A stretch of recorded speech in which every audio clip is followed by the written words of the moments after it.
My son wants to meet for the first time in 5 years. I, 35, gave birth to my son more than 17 years ago. His father/my ex, 40, was my then boyfriend who, after a while I realized, groomed me.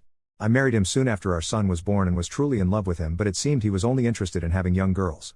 When our son was 11 and I was 29, my ex cheated on me with an 18-year-old girl. When I found out, I divorced him and it was messy. My ex made more than me and barely spent time at home, and while I was the one who disciplined our son and was worried about him, his father was the cool parent who never made him do his homework, always let him eat whatever he wanted, always bought him gifts and all that.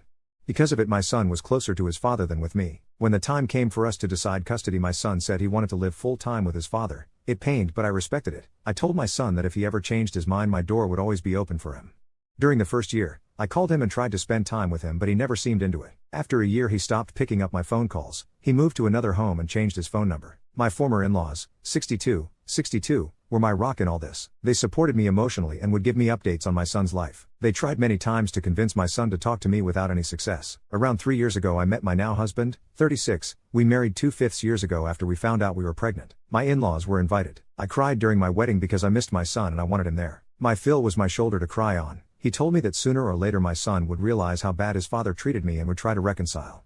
I went on and gave birth to my beautiful twin daughters, too. Not going to lie, I also cried when they were born. Part of it was of joy and the other was out of sadness my boy wasn't with me.